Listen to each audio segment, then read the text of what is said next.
Boa tarde, boa noite, bom dia, galera. Por um erro técnico, não captou o áudio da gravação dessa semana, então eu tô tendo que regravar aqui para vocês. E nesse momento eu não vou conseguir estar com a câmera ligada. Mas na semana que vem eu ligo a câmera para vocês. É porque fui pego de surpresa de ter que regravar essa revisão, beleza? Mas a gente vai fazer aqui hoje a revisão para avaliação integrada que vocês vão fazer na semana que vem. E aí a gente vai revisar toda a matéria que a gente já revisou nas últimas monitorias. Porém, para um aprofundamento melhor, eu recomendo que vocês estudem pelos materiais das últimas monitorias, porque aqui é uma revisão de todo, então não dá para aprofundar em todos os temas, certo? Mas nos outros materiais estão mais aprofundados. Então vamos lá.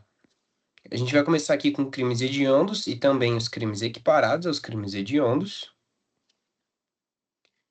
Aqui, a princípio, a gente tem os critérios de definição dos crimes hediondos. Então, como que vai se definir se aquele crime é ou não hediondo? A gente tem três tipos de sistemas: o sistema legal, o sistema judicial e o sistema misto. O que que é cada um desses sistemas?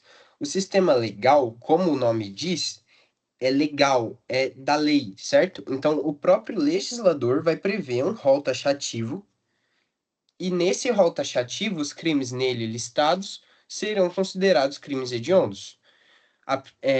Inclusive, esse é o sistema adotado aqui no Brasil, que é o rol taxativo do artigo 1º da Lei de Crimes Hediondos. A gente tem o sistema judicial, onde o juiz vai definir se tem ou não a hediondez no caso, analisando o próprio caso concreto. O sistema misto, que é uma junção entre o sistema legal e o sistema judicial, onde o legislador vai prever um rol e o juiz também vai poder analisar a hediondez do caso. Então, o legislador vai prever um rol exemplificativo nesse caso, permitindo que o juiz defina a hediondez no caso concreto. Aqui a gente tem o rol taxativo, que ele é previsto no artigo 1º da Lei de Crimes Hediondos, e eu trouxe aqui só alguns dos crimes, mas são muitos, o rol é bem extenso, então eu também recomendo que nessa parte vocês façam a leitura da lei seca, certo? Mas aqui eu trouxe alguns exemplos. O homicídio qualificado, o homicídio qualificado ou o homicídio quando praticado em atividade de grupo de extermínio, mesmo que por uma só pessoa. Se for na atividade de grupo de extermínio, não precisa ser de fato praticado pelo grupo. Se ele for praticado por uma pessoa, desde que seja naquela atividade, certo? E homicídio qualificado por qualquer uma das qualificadoras do Código Penal. A extorsão qualificada, ou a extorsão com resultado lesão corporal grave ou morte, ou a extorsão mediante sequestro. Aqui tem três pontos, porque admite-se outras modalidades de extorsão, certo? Assim como no roubo e assim como no último parágrafo ali, onde eu listei alguns crimes isolados que também entram nesse rol.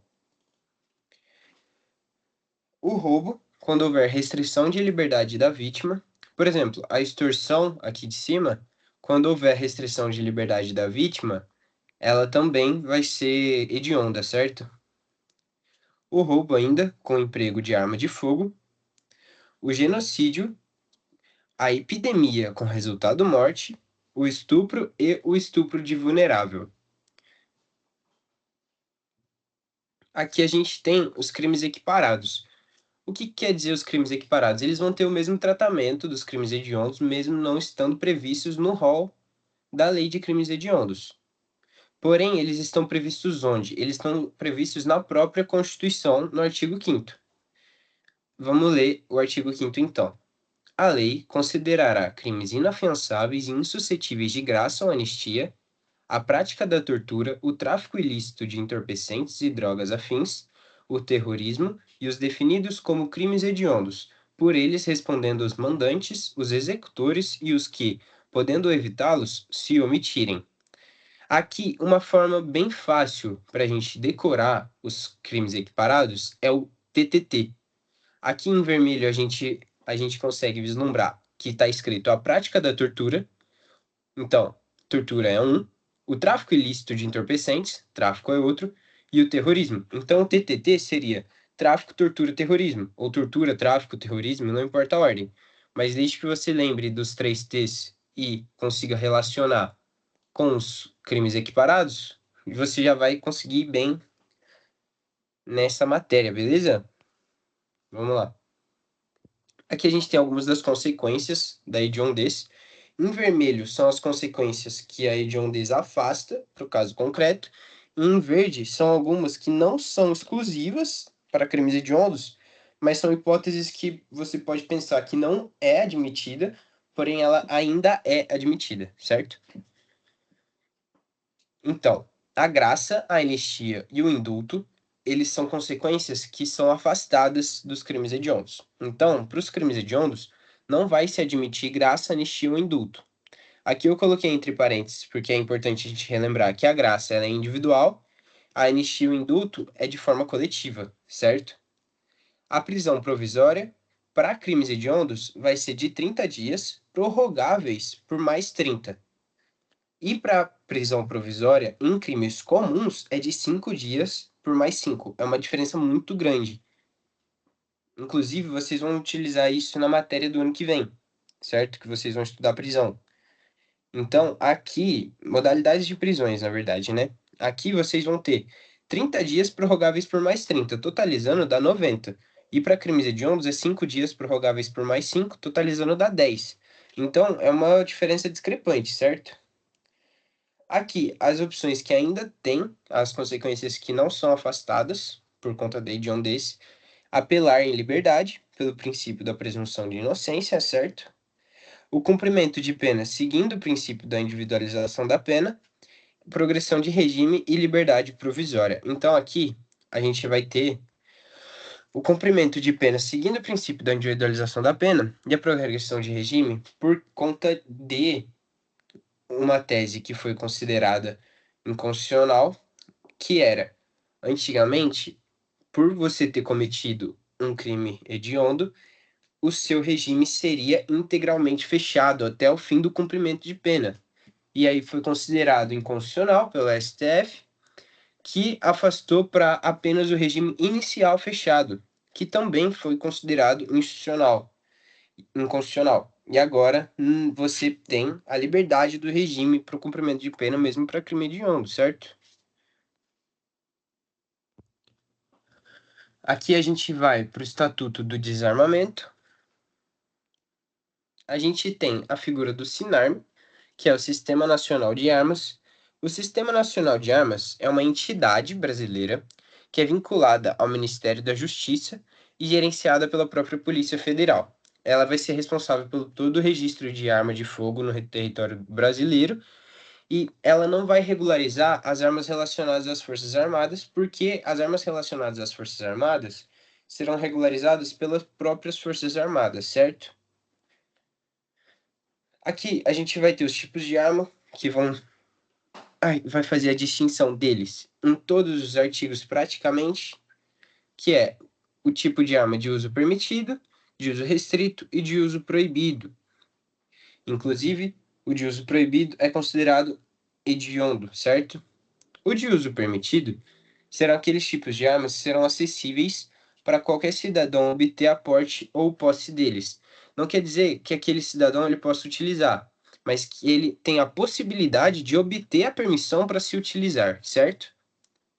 O de uso restrito, que é exclusivo para certas pessoas físicas ou certas pessoas jurídicas devidamente autorizadas, como, por exemplo, o Exército Brasileiro, a polícia, certo? E o de uso proibido, que será proibido em um todo, e ele é previsto por tratados internacionais em que o Brasil é signatário, certo? Tem um exemplo muito grande da caneta arma, que é uma arma em formato de caneta, e ela é proibida, certo? Estatuto do Desarmamento. Artigo 16, parágrafo 2º. Se as condutas descritas no caput e no parágrafo 1º deste artigo envolverem arma de fogo de uso proibido, a pena é de reclusão de 4 a 12 anos. Nessa figura, ele não se fala sobre as munições e acessórios que tem na maioria esmagadora dos artigos do Estatuto, certo? Porém, se engloba as munições e os acessórios no tipo penal que a gente acabou de ler por conta da interpretação extensiva, que se diverge da analogia. Porque a analogia, ela não pode ser para o mal, ela só pode ser em Bonaparte, certo? E a interpretação extensiva é uma técnica que é utilizada quando o próprio legislador ele diz menos do que ele pretendia dizer, certo? Então se amplia as palavras que ele escreveu na lei para abranger as situações que ele deixou de abranger no próprio texto, certo? Mas tem um limite que é não criar novos tipos penais, certo? Aqui a gente tem o artigo 17, que é o comércio ilegal de arma de fogo. Se tem as cores diferentes aqui no tipo penal, para ficar mais fácil de desmembrá-lo, certo? Então a gente tem em azul as condutas ou ações do tipo penal. Então, são aqueles verbos que o agente vai conseguir cometer para se enquadrar nesse tipo penal. Em amarelo, laranja aqui, a gente tem os motivos ou as condições, que é o porquê ou a situação em que ele deve estar para se enquadrar nesse tipo. E em vermelho a gente tem o objeto ou a coisa, res, que é o que ele deve fazer. Por exemplo, adquirir o que? Arma de fogo. Em que situação? Em desacordo com determinação legal, certo? Então, dessa forma, fica mais fácil de entender o tipo penal. Então, eu vou ler o artigo 17 aqui para gente. Adquirir, alugar, receber, transportar, conduzir, ocultar, ter em depósito, desmontar, montar, remontar, adulterar, vender, expor à venda ou de qualquer forma utilizar, em proveito próprio ou alheio, no exercício de atividade comercial ou industrial. Então, qual é a condição? Que ele utilize em proveito próprio ou alheio no exercício de atividade comercial e industrial. Esse no exercício de atividade comercial e industrial é bem importante. E o que? Arma de fogo, acessório ou munição, sem autorização em desacordo com determinação legal ou regulamentar, que também é uma condição, certo? Aqui, salvo o melhor juízo, a gente tem 14 condutas, 14 verbos, 14 ações, e para se enquadrar nesse tipo penal, ele vai ter que cometer apenas uma dessas ações, certo? Ele não vai precisar cometer as 14. As 14. As, perdão, galera, as 14. É um crime de múltipla conduta. Basta que ele cometa uma para que ele incorra nesse artigo. Aqui a gente continua desmembrando esse artigo. Ele se trata de um crime hediondo porque ele abastece o mercado ilícito, certo? Ele dá mais poder ao mercado ilícito.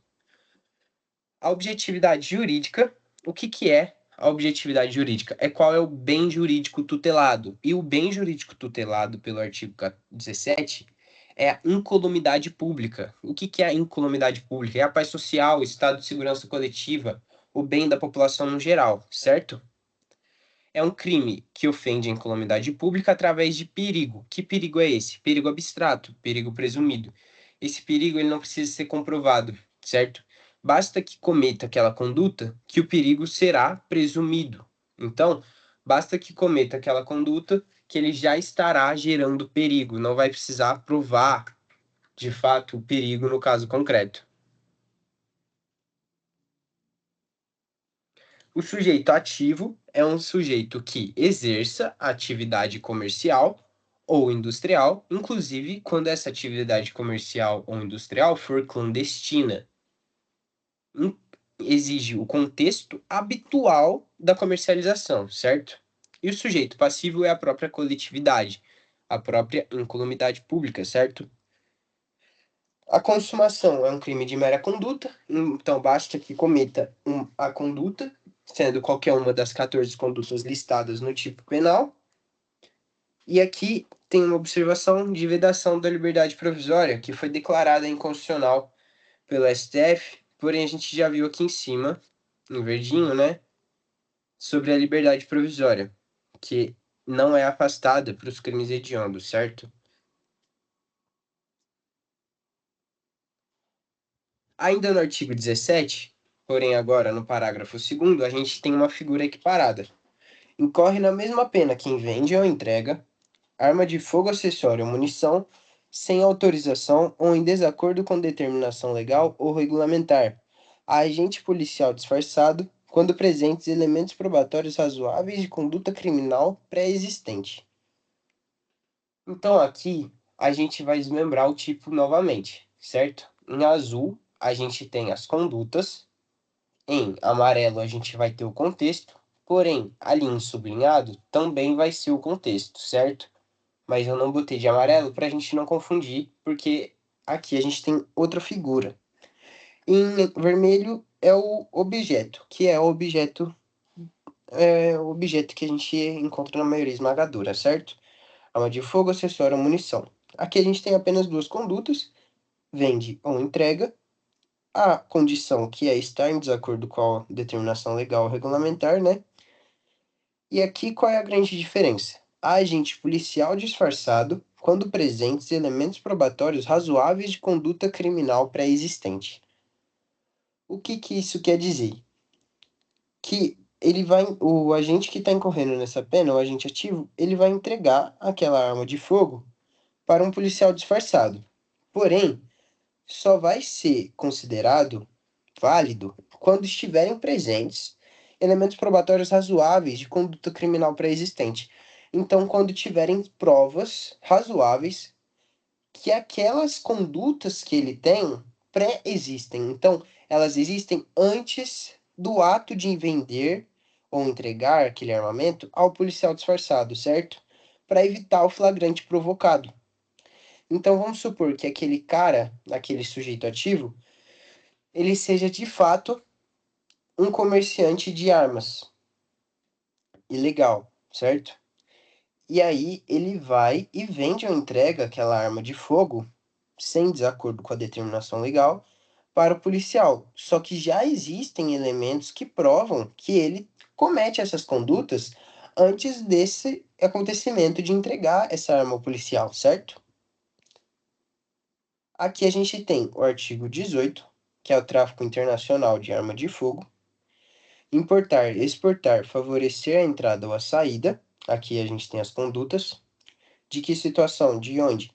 Do território nacional, a qualquer título de arma de fogo, acessório ou munição, sem autorização da autoridade competente. A figura do tráfico internacional de arma de fogo, porque favorece a entrada ou a saída do próprio território brasileiro, certo? A pena é de reclusão de 8 a 16 anos e multa. A pena é bem alta, né? Aqui a gente continua no mesmo artigo, desmembrando ele. É crime hediondo, previsto no rol taxativo, onde diz o crime de tráfico internacional de arma de fogo, acessório ou munição. O sujeito ativo é crime comum, então qualquer pessoa que faça essas condutas incorrerão nessas penas do artigo 18. O sujeito passivo é a própria coletividade e a consumação, assim como o último que a gente acabou de ver, é de mera conduta. Basta uma das condutas para que incorra no artigo 18. Parágrafo único. Incorre na mesma pena quem vende ou entrega arma de fogo, acessório ou munição em operação de importação sem autorização da autoridade competente. Agente policial disfarçado quando presentes elementos probatórios razoáveis de conduta criminal pré-existente. Então é o mesmo raciocínio, né, galera? Ele vai fazer aquele crime com o agente policial disfarçado, mas apenas vai ser válido quando tiverem provas anteriores aos fatos, certo? Aqui a gente já vai para os crimes do Código de Trânsito e a gente tem o artigo 302, que diz: praticar homicídio culposo na direção de veículo automotor. Galera, só um minutinho. Opa, só um minutinho.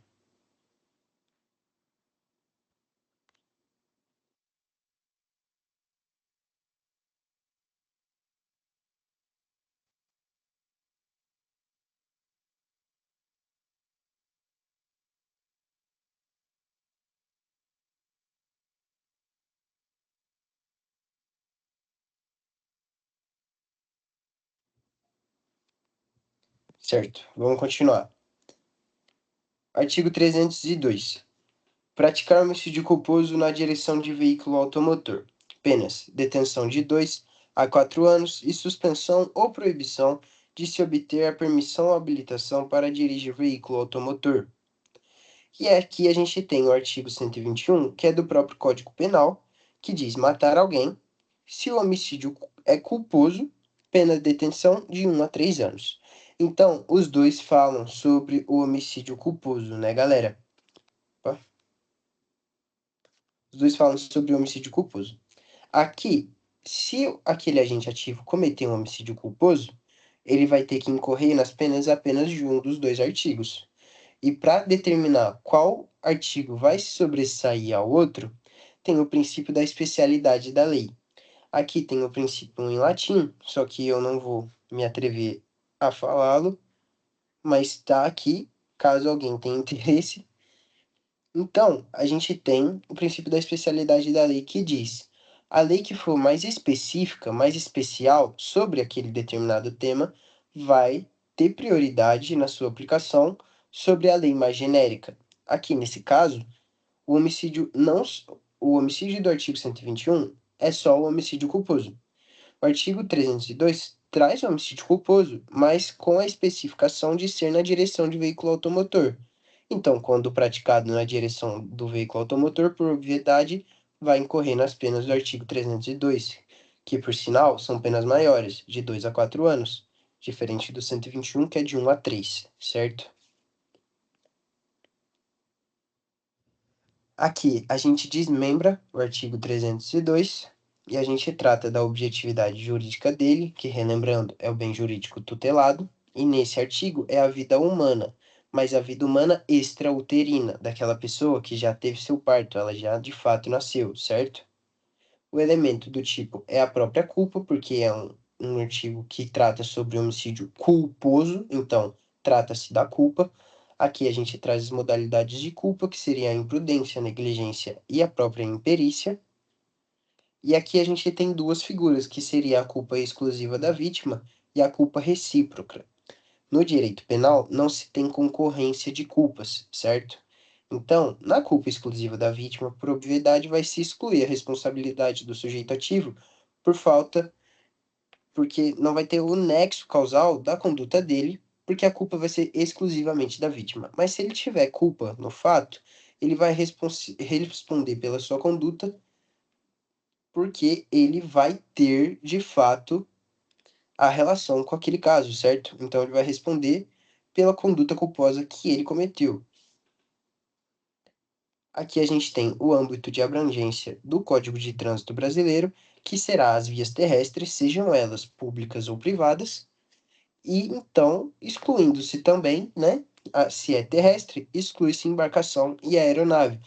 Quando ocorreu homicídio culposo na direção de uma aeronave ou na direção de uma embarcação, vai se incorrer nas penas do Código Penal. O sujeito ativo é um crime comum, então qualquer pessoa, desde que presente nos requisitos do artigo 302, ou seja, que cometa o homicídio culposo na direção do veículo automotor. O sujeito passivo também é qualquer pessoa que tenha sua vida retirada por aquele homicídio, certo? Que seja a vítima daquele artigo. A consumação ocorre com a morte do sujeito, com de fato o momento em que ele teve sua vida retirada. Tentativa. Não, é um crime que não se admite tentativa porque é um crime culposo. Então, não apenas nesse artigo, mas nos crimes culposos não se admitirão tentativas, porque a tentativa é relacionada ao dolo, quando a gente ele tenta aquele resultado, porém ele não consegue, certo? Mas se é culposo, ele não tentou de fato aquele resultado. Aqui a gente tem a figura do perdão judicial, que é prevista no artigo 121, parágrafo 5º do Código Penal, e no artigo 107. No artigo 107, ele diz: extingue-se a punibilidade pelo perdão judicial nos casos previstos em lei. E no artigo 121, parágrafo 5º, diz: na hipótese de homicídio culposo, o juiz poderá deixar de aplicar a pena se as consequências da infração atingirem o próprio agente de forma tão grave que a sanção penal se torne desnecessária. Aqui a gente tem a parte da analogia em Bonapartem, igual a gente comentou ali atrás sobre a interpretação extensiva.